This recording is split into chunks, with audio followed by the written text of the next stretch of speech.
Hello everyone, good morning and जय हिंद। मैं विवेक, आप सभी का स्वागत करता हूं Exampur defence warrior YouTube channel पे। कैसे आप लोग? सभी लोग बढ़िया। तो बात करते हैं अब नेवी एसएसआर एमआर 01/2026 को लेके। जी हाँ, अब टाइम आ चुका है। अभी तक मैं इसलिए शांत बैठा था क्योंकि जब एग्जाम नज़दीक आ जाएगा, या कह दीजिएगा कि जो आपका 01/2026 का कॉल अप लेटर का डेट टाइम जल्दी आ जाएगा, तो फिर इस पर मैं वीडियो बनाऊंगा। ये मैं पहले बोला था आप लोगों से, बीच में आप लोगों को परेशान नहीं करूंगा। आप लोग पढ़ते रहिए, तैयारी करते रहिए। कोई और एग्जाम का मौका मिलता है तो आप उसको भर के आगे बढ़ते रहिए। ओके, तो अब हमारे सामने डेट जो है बहुत नज़दीक आने वाली है। कौन कौन सी डेट हो सकती है, किस दिन आपका कॉल ऑफ लेटर आ सकता है, किसका किसका आ सकता है, पिछली बार जिनका हो पाया किस कारण से नहीं हो पाया, वो सारी चीज़ें इसके अंदर हम लोग बात करेंगे। और ज़्यादा से ज़्यादा डाटा हम लोग ऑफिशियल नोटिफिकेशन से ही निकालने की कोशिश करेंगे। बाकी जो मुझे पता है वो मैं आपको अपने तरफ से एक्स्ट्रा बताने की कोशिश करूँगा। ओके, तो देख लेंगे आप सभी लोग। ये ऑफिशियल नोटिफिकेशन आपका है नेवी एसएसआर एमआर का। इसके अंदर पूरा आपका इंक्लूड था, साथ में 02/2025 का था, 01/2026 और 02/2026 बैच, ये सभी इंक्लूड है एसएसआर के लिए। एमआर के लिए भी सेम डाटा इंफॉर्मेशन, डेट जो भी होता है सब कुछ सेम रहता है। ठीक है, तो एमआर वाले बच्चे ऐसा मत सोचना कि आपके लिए अलग से, क्योंकि 2 पीडीएफ है, एक साथ दोनों नहीं ओपन कर सकता, तो मैं एक ओपन करके आपको एक्सप्लेन कर देता हूं। ठीक है, बस आपका टाइम ड्यूरेशन, नंबर, सिलेबस अलग हो जाता है, बाकी सब चीज़ें सेम फॉलो होती। इवन एलिजिबिलिटी आपकी अलग हो जाती है, आप 10वीं पास पे होते हो और जो एसएसआर है 12वीं पास पे। बात करेंगे यहाँ पे कुछ इन्फॉर्मेशन आपको शेयर किया गया था सभी एग्जामिनेशंस को लेके कि हम कब कब एग्जाम कंडक्ट कराएंगे, कैसे कैसे। तो यहाँ पे फेज 1 या कह दीजिए स्टेज 1 एग्जाम के बारे में बताया गया था, तीनों के। 02/2025 की बात करा जाएगा, 01/2026 और 02/2026 का। ये स्टेज 1 का इंफॉर्मेशन है जो कि ऑलरेडी हो चुका, तो इस पर भी हम फिलहाल बात नहीं करेंगे। ओके, बात करेंगे स्टेज 2 02/2025, ये भी हमारा कंप्लीट हो चुका है, तो ये भी ऑन टाइम हुआ था। आप लोग डेट मिला सकते हो, कोई इसमें बहुत ज़्यादा चेंजेस वगैरह आपके नहीं हुए थे। ओके, फिर अब हम लोग बात करेंगे आगे स्टेज 2 अग्निवीर 01/2026 का क्या इंफॉर्मेशन इन्होंने आपको दिया है। इन्होंने बोला अक्टूबर 25 तक आपका शॉर्ट लिस्टेड कैंडिडेट का लिस्ट आ जाएगा, या कह दीजिए कि कॉल अप लेटर आ जाएगा। कॉल अप लेटर किसका? जिन्होंने 01/2025 का एग्जाम दिया था, या कह दीजिए फेज 1 दिया था, उसके बिहाफ पे बुलाया जाएगा। अच्छा, अब किसको किसको बुलाया जाएगा? जिनका सिलेक्शन पिछली बार हो गया था, बाद में मेडिकल अनफिट हो गया या फेज 2 में अनफिट हो गया, उनका आएगा, या फिर जिनका स्टेज 2 में मौका ही नहीं मिला तो उनका भी आएगा। तो देखिए यहाँ पे सीधी सी बात है, यहाँ पे किसका किसका नाम आ सकता है, वो सभी बच्चों के जो डेट ऑफ बर्थ से एलिजिबल होंगे। अब डेट ऑफ बर्थ क्या है? तो डेट ऑफ बर्थ यहां पे इन्होंने मेंशन किया, आप इसको पहले देख लीजिएगा। डेट ऑफ बर्थ यानी आपकी उम्र कितनी होनी चाहिए, तो यहां पे लिखा है, आप देख लेंगे। 1 फरवरी 2005 से लेके 31 जुलाई 2008, जिसका भी जन्म इनके बीच में हुआ, किसके बीच में? 1 फरवरी 2005 से लेके 31 जुलाई 2008 तक आप सभी लोग इसके लिए एलिजिबल हो। सर क्या कॉल अप लेटर आएगा? जी हाँ, किसी का भी आ सकता है। सर मेरा 2 नंबर कम था, आ सकता है। मेरा 5 नंबर कम था, आ सकता है। मैं पिछली बार सेलेक्ट थे, हो भी सकता, नहीं भी हो सकता है। ऐसा क्यों बोला? आप तो सही इंफॉर्मेशन नहीं दे रहे। देखो अब मैं आपको समझाता हूं ये क्या कहानी है। सबसे पहले आप डेट ऑफ बर्थ देख लेना, ये इंपॉर्टेंट। अगर आप इसमें हो तो आप बिल्कुल इंतजार करोगे कि आपका कॉल अप लेटर आ सकता। अब मैं नंबर वाले मामले पे आता हूं, क्योंकि उसमें आप लोग ज़्यादा इंटरेस्टेड होगे कि मेरा इतना नंबर, मेरा उतना नंबर। देखो क्या होता है ना कि जो नेवी का वैकेंसी है वो स्टेट वाइज चलता है, हालांकि अब एयरफोर्स भी स्टेट वाइज वैकेंसी लाता है। स्टेट वाइज वैकेंसी का कॉन्सेप्ट क्या है? इसका कॉन्सेप्ट ये होता है कि किसी एक जगह पे कह दीजिए एक ग्रुप या एक जगह के एक भाषा बोलने वाले, एक खान पीन वाले, एक तरीके के रहने वाले लोग इकट्ठा न हो, यानी ग्रुपिज्म न हो। यानी सभी स्टेट को मौका मिला जाएगा, सभी बच्चों को मौका दिया जाएगा कि सभी यूनाइट होकर नेवी एसएसआर को, नेवी को सर्व करें। सीधी सी बात ये। तो मान लीजिए कई बार क्या होता है कि इस बार मान लीजिए यूपी की वैकेंसी ज़्यादा उन्होंने निकाला, बताते नहीं हो। अगली बार कहेंगे कि नहीं यूपी से बच्चे ज़्यादा आ गए, अब क्या महाराष्ट्र से ज़्यादा निकालते हैं, तो महाराष्ट्र की वैकेंसी बढ़ा देते हैं। तो किसी भी बच्चे का मान लीजिए आपका कटअप 25 गया था, पिछली बार आपका कटअप 25 गया था, आप स्टेज 2 के लिए एलिजिबल थे 02/2025 के लिए। हो सकता है अब की बार यहाँ का कटअप 27 चला जाए तो आप एलिजिबल नहीं होगे। यह भी हो सकता है कि यहां का कट ऑफ 23 चला जाए तो आपसे कम नंबर वाले बच्चे भी एलिजिबल हो जाएंगे जो इसमें नहीं थे। तो 02/2025 में जो बच्चे एलिजिबल थे, नहीं थे नंबर के हिसाब से, डेट ऑफ बर्थ से नहीं, नंबर के हिसाब से, वो 01/2026 में होंगे कि नहीं होंगे ये कोई नहीं बता सकता। ये नेवी एसएसआर, नेवी में जो ऑफिसर जॉब कर रहे होंगे ना, वो भी नहीं बता सकते। क्योंकि कितनी वैकेंसी डिक्लेयर की गई है किस स्टेट से ये हमें पता ही नहीं, उनको भी नहीं पता, वो तो सेट करते फॉर्मूला में कहां से कितनी रिक्वायरमेंट है। बात समझ में आई? इसका कोई इंफॉर्मेशन नहीं दे सकता, मैं आपको सच्चाई बता रहा हूं। इसका एक उदाहरण ये भी है, आप कई बार देखोगे जब कभी ना आप एनालिसिस करना कि टोटल कट ऑफ कितना जा रहा नेवी का, तो आप यूपी का देखोगे स्टेज 1 में इतना कम है, स्टेज 2 में बहुत ज़्यादा हो गया, कई बार स्टेज 1 में कम है, स्टेज 2 भी कम रह गया। तो वो रिक्वायरमेंट के हिसाब से चलती सारी चीज़ें, और ये डिस्क्लोज नहीं करते, तो आप नहीं इसको फॉलो कर सकते, नहीं ट्रैक कर सकते।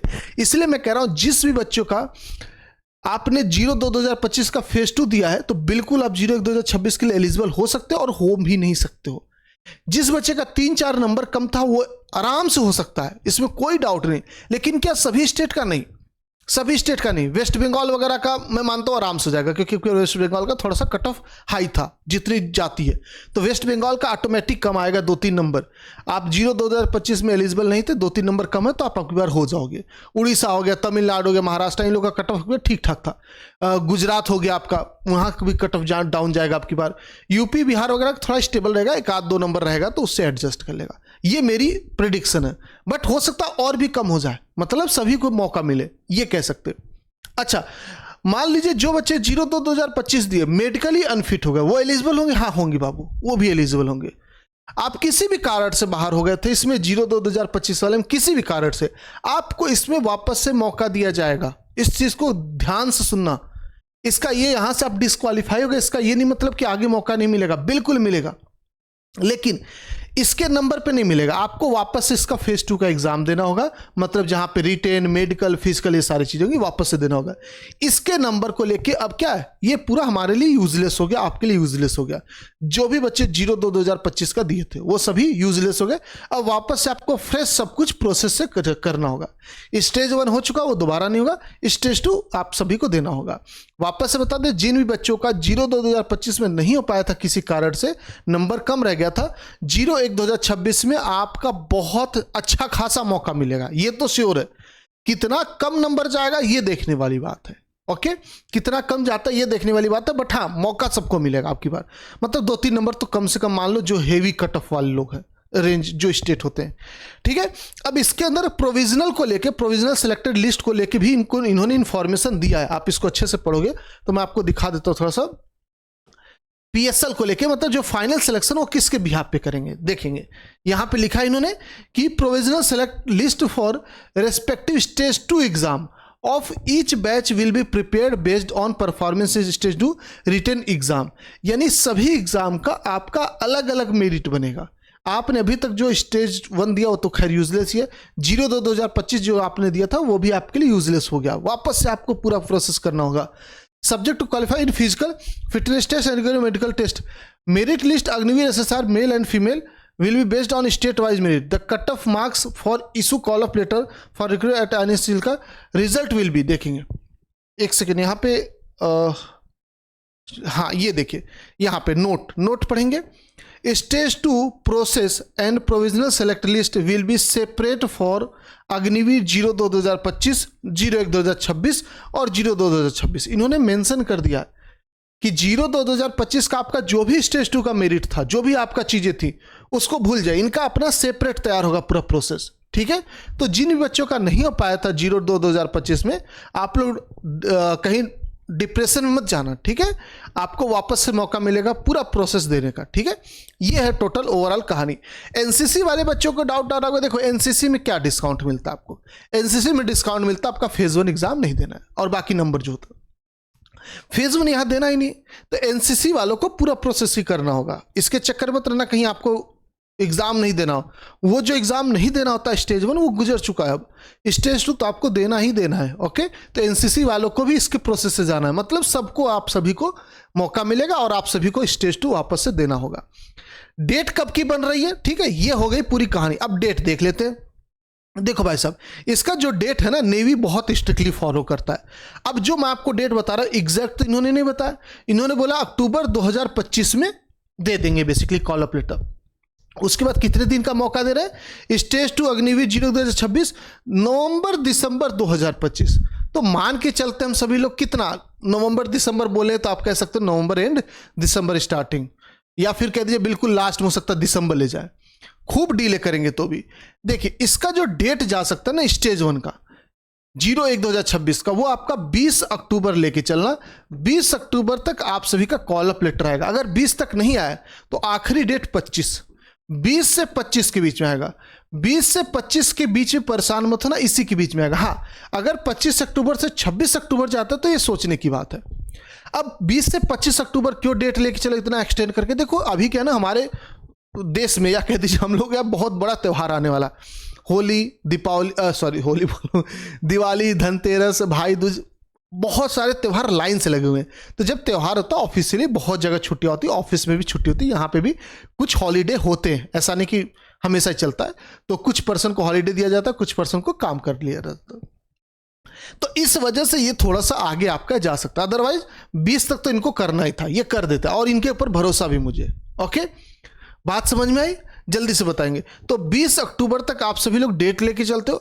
अगर 20 अक्टूबर तक ये हो जाता है तो कब तक आपका एग्जाम हो सकता है? तो अगर 20 तक हो जाता तो ये मान चलो 45 दिन, ठीक है, 45 डेज के अंदर आपका एग्जाम ये कंडक्ट करा लेंगे। 45 डेज मतलब वही आपका नवंबर एंड चला गया, 30 नवंबर तक ले सकते हो, ठीक है। तो 30 नवंबर या कह दीजिएगा 4-5 दिसंबर तक मैक्सिमम। तो एग्जाम डेट हम लोग पहले ही लेके चलते हैं, 30 नवंबर तक लेके चलिएगा, आपका एग्जाम हो सकता है 40 दिन। ओके, बात समझ में आई? तो ये है टोटल आपका डेट जो हो सकता है। 20 अक्टूबर तक आ जाएगा, मुझे लग रहा है कि फिर भी आ जाएगा, त्यौहार है भी, बट त्यौहार भी थोड़ा सा लंबा लग गया है तो हो सकता है थोड़ा सा आगे चल जाए। 25 अक्टूबर मैक्सिमम जाएगा, इससे ज़्यादा ये नहीं जाएगा। अगर इससे ज़्यादा गया मतलब फिर हमें परेशान होना, फिर हमें सोचना, फिर हम कॉल करके पूछेंगे उनसे, फिर वो जवाब देंगे। और मैं खुद ही पूछता हूँ तो मैं आपको सही से बता दूँ, 20 से 25 अक्टूबर तक आपका आ जाएगा कॉल अप लेटर। अगर ये कल को 18 को ही आ जाए तो आश्चर्य मत होना, ठीक है, ये भी चीज़ मैं बता दूं। लेकिन हाँ, 20 से 25 आप डेट लेके चलोगे, 30 नवंबर तक आपका एग्जाम का डेट हो सकता है। ओके, तो फिलहाल ये रहेगा आपके लिए इन्फॉर्मेशन। बाकी कोई अपडेट आएगा जरूर आपको बताएंगे। मेरे हिसाब से मैंने आपको सारी चीज़ें क्लियर कर दिया। स्टेज 2 में आपका रिटन हो जाएगा जो कि ऑफलाइन होगा, निगेटिव मार्किंग आपकी नहीं होती है, हिंदी इंग्लिश दोनों पेपर होता है, ठीक है, सेंटर पर जाना होगा आपको। सेकेंड चीज़ आपका निगेटिव मार्किंग बता दिया, स्टेट वाइज का आपका कट ऑफ बन जाता है। थर्ड चीज़ आपकी फिजिकल वगैरह हो जाती है और उसी दिन आपका मेडिकल हो जाता है अगर टाइम बचेगा, अदरवाइज कोई और डेट दे देंगे, ठीक है। तो ये है आपका टोटल इन्फॉर्मेशन। सब कुछ क्लियर समझ में आ गया होगा। अगर आप सभी लोग इसकी तैयारी करना चाह रहे हो तो मैं आपको बता दूं कि एक बैच हम लोग ऑलरेडी अभी लॉन्च किए और दो चैप्टर लगभग सभी सब्जेक्ट से इसके अंदर हुए हैं। बिल्कुल फ्रेश बैच है, प्रचंड बैच। ये आपको air force, navy, SSR, MR, air force XY सबका एक्सेस एक साथ देता है। यानी आप किसी भी डिफेंस के अग्निवीर की तैयारी करो, आप सभी को इसका एक्सेस मिल जाएगा और सिर्फ 499 में 499 में कंप्लीट बैच मिल जाएगा, जहां पे हिंदी और इंग्लिश दोनों भाषा में हम लोग पढ़ाते हैं और दिल से जुनून के साथ। और जितना टाइम मिलेगा आपको, 40 दिन मिलेगा ना, हम 40 दिन में सिलेबस कवर कराएंगे। 45 दिन मिलेगा, 45 दिन। अब देखो इसकी रिक्वायरमेंट भी इसलिए है कि आप लोग कंटेंट मेरे हिसाब से जरूरत होगी आपको वापस से पढ़ने की। अगर आप नहीं पढ़ पाते, आपको लगता नहीं बैच ले लेते, तो इसीलिए एकदम सही प्राइस रखा गया कि आप वापस से बैच ले लो और वापस से रिवीजन कर देंगे कंटेंट। 40-45 दिन सफिशिएंट है क्योंकि स्टेज 1 आप निकाले ही हो और साथ में रिवीजन कर दिया जाएगा, ठीक है। तो ये आपको बैच कंप्लीट मिल जाएगा यहाँ पे, प्रचंड बैच एग्जामपुर के एप्लीकेशन पे मिलेगा। डिस्क्रिप्शन में लिंक है, वहां से ले सकते हो, या नीचे आपका नंबर चला है, एनडीए वाला जो चला नंबर सेम रहता है, आप उस पर कॉल कर सकते हैं। ओके, क्लियर है, समझ गए होगे आप सभी लोग। इससे रिलेटेड कोई इन्फॉर्मेशन आएगा तो जरूर करेंगे। अगर आप लोग कहोगे तो नेवी का एक फ्रेश बैच भी लॉन्च कर दिया जाएगा, बिल्कुल नेवी डेडिकेटेड, और ये हमारा साथ में चलता रहेगा जैसा आप कहोगे। ओके, आपके ऊपर है, आपको जिसकी रिक्वायरमेंट होगी आप बता देना, मतलब ठीक है। अब खुल के, दिल खोल के बोला करो, कमेंट बॉक्स आप ही के लिए ओपन रखा गया है। तो मिलते हैं आप सभी से, इससे रिलेटेड कोई अपडेट आएगा तो वापस आपको बताएंगे। फिलहाल के लिए इतना देंगे इजाजत। जय हिंद, जय भारत, थैंक यू।